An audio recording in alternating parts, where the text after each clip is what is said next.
Make way para sa 13 naggagandahang kandidata, hindi ng binibining Pilipinas, hindi rin ng Miss World Philippines, kundi ng kauna-unahang Reina de Bacolor 2021. Marami ang nakamiss sa mga local pageant tulad nito na natigil mula ng magka-COVID-19 pandemic. Kaya naman upang magbigay kasiyahan at pagkakataon na rin upang ipamalas ang ganda at talento ng mga miyembro ng LGBTQIA+ community, kahit pa nasa gitna ng pandemya, itinulak ng grupong Rosas Villa de Bacolor ang patimpalak na ito.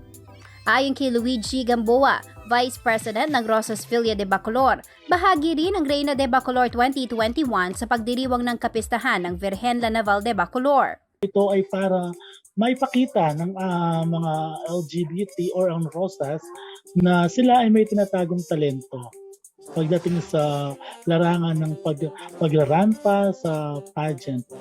At katlo, para rin lalong maging matatag ang organisasyon namin. Abala na raw sa paghahanda mga kandidata para sa kanilang production number. Hindi rin mawawala syempre ang pictorial.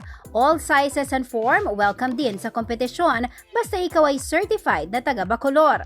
Ayon naman sa presidente ng Rosas Villa de Bacolor na si Jomar Galura Lee, bagamat first time idaraos ang Reina de Bacolor 2021, hindi raw basta-basta ang matutunghayan dahil talagang pinaghandaan ito ng mga kandidata. Costume pa lang, sobrang mas malaki pa sa atin, na sobrang pinaka-bonggang-bongga ang costume nila.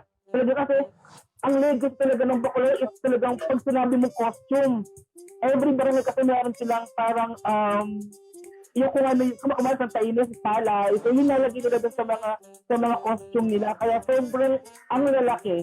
As in talagang kulang ang escape sa mga lahat, kaya silang lahat. At tulad ng mga kinokoronahan mula sa mga prestihiyosong international pageant, may tungkulin ding gagampanan ang mananalong Reina de Bacolor ngayong taon.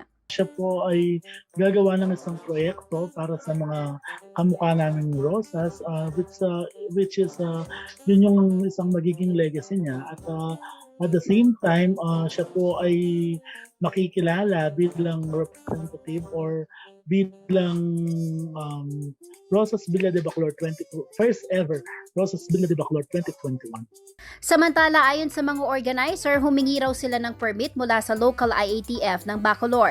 Kaya naman may basbas ng LGU ang gagawing patimpalak. Tiniyak din nila na nasusunod ang minimum health and safety protocols sa kanilang rehearsals. Sa araw ng kompetisyon, 60 katao lang ang papayagan sa venue, kabilang ang mga kandidata, makeup artist, organizers, judges at local officials.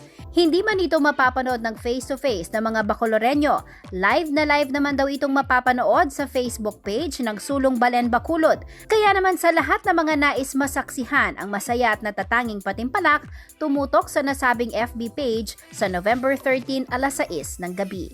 Jennifer Salenga, CLTV News.